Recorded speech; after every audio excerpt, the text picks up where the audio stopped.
السلام علیکم۔ کیا آپ جانتے ہیں کہ اسلام کی تاریخ کا سب سے بڑا اوپن چیلنج کب اور کس کے ساتھ ہوا تھا؟ سورہ آل عمران کے رکوع 6 میں اللہ تعالیٰ نے حضرت عیسیٰ علیہ السلام کی حقیقت بیان کی اور عیسائیوں مینز کرسچنز کو ایک ایسا چیلنج دیا جس نے انہیں خاموش کر دیا۔ بسم اللہ الرحمن الرحیم۔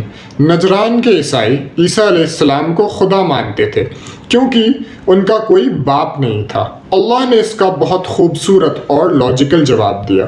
بے شک اللہ کے نزدیک عیسیٰ کی مثال آدم جیسی ہے۔ اسے مٹی سے بنایا اور کہا کن مینز ہو جا تو وہ ہو گیا۔ یعنی جب اللہ بنا ماں اور باپ کے حضرت آدم علیہ السلام کو پیدا کر سکتا ہے تو صرف بنا باپ کے حضرت عیسیٰ علیہ السلام کو پیدا کرنا اس کے لیے کیا مشکل ہے؟ حق تمہارے رب کی طرف سے ہے، اس میں شک مت کرو۔ جب عیسائی پھر بھی بحث کرتے رہے تو اللہ نے مبالغہ کا حکم دیا۔ ان سے کہو کہ آؤ ہم اپنے بیٹوں کو بلائیں، تم اپنے بیٹوں کو، ہم اپنی عورتوں کو، تم اپنی عورتوں کو، ہم اپنی جانوں کو، تم اپنی جانوں کو، اور پھر ہم سب مل کر دعا کریں کہ جھوٹوں پر اللہ کی لعنت ہو۔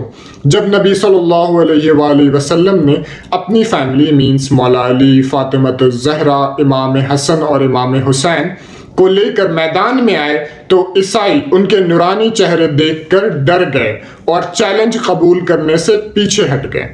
آخر میں اللہ نے اہل کتاب کو ایک فیئر ڈیل دی۔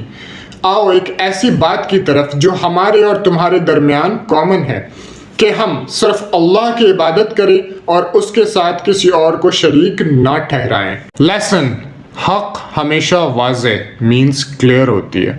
دلیل وہاں ختم ہوتی ہے جہاں ضد شروع ہوتی ہے۔ اپنا دین لاجک اور توحید پر قائم رکھیں۔